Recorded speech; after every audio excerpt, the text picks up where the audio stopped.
Christmas! We're down here getting ready to start this. This is the last you'll probably see of us. This is your amateur Dennis and Perry Krumkaka makers working on making Krumkaka on my stepmom's, who was Swedish, Krumkaka iron, double Krumkaka iron, where I had a stovetop one that was out of cast iron, but that's been passed on to my daughter. So we now have been upgraded to the high-end Krumkaka iron, double. So we're doing the traditional recipe with the cardamom seasoning in it. I twist lightly, twist lightly. So unfortunately, moving, we packed away the other wooden Krumkaka dowel that we use. So we used Just take that off. a metal dowel. So anyway.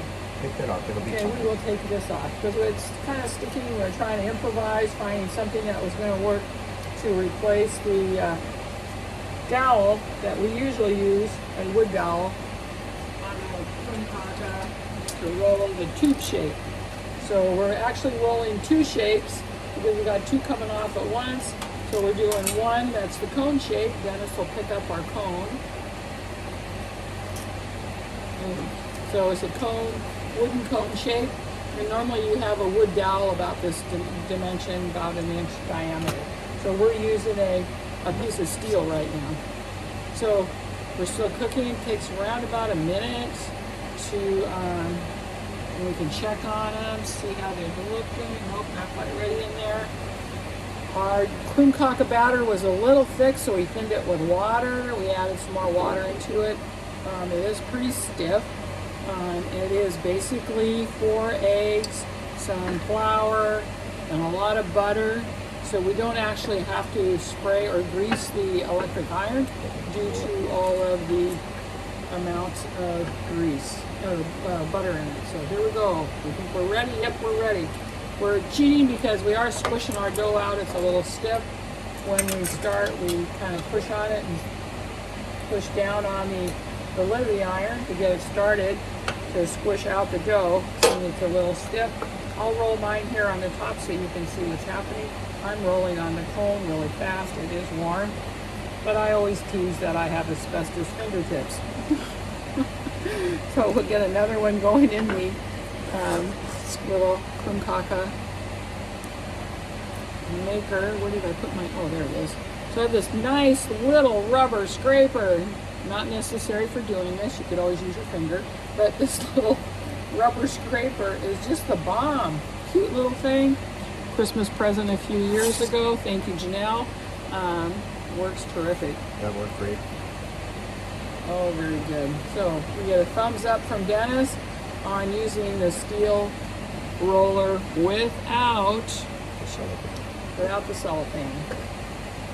It was sticking to the cellophane. So I'm just giving it a little bit of a finger press here with my thumbs on the handles.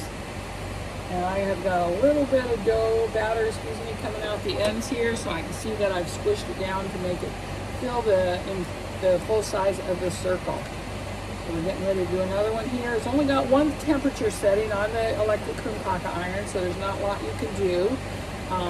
This is a traditional Scandinavian dessert, and particularly, around Christmas for us Americans that are all claiming our Scandinavian ancestry. We also serve these at least 3 weddings. One of mine and both my son and daughter's weddings. I think we had Krumkaka. Yeah, it's pretty fun stuff. Anyway, good Scandinavian heritage items, and we continue with the tradition. Oh, not quite ready there. Nope. About another 15 seconds and we'll have 2 more out. Let's see, and that'll probably complete our Krumkaka making video. So the batter, we do melt the butter, pour the butter into the batter that we were, as we mixed up the eggs and put in the different ingredients, and we poured that in slowly. There we go. I'm going to cut again with that pizza cutter down the middle. Cross those Italians in with those Norwegians there. And I'm gonna flip this over and see what side I think looks pretty. I like this side. I'm gonna roll this way.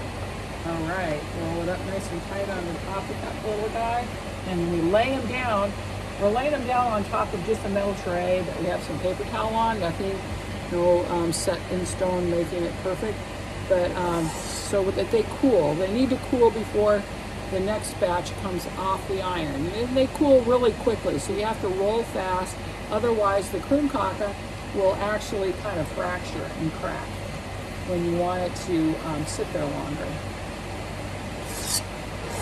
You want it to cool enough that it holds its shape.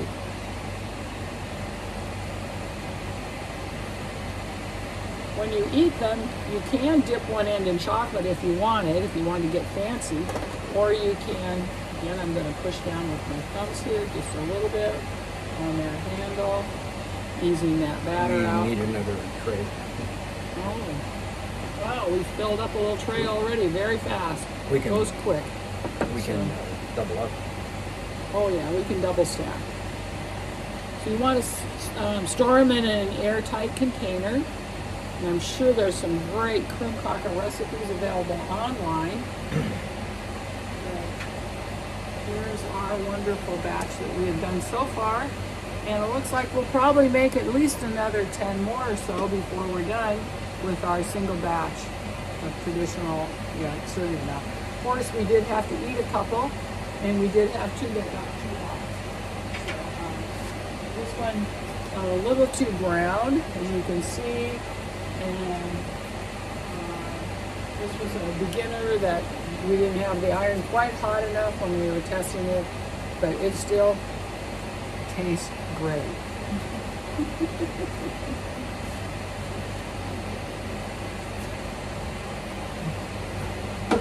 All right, from the Christmas Krumkaka place. Merry Christmas!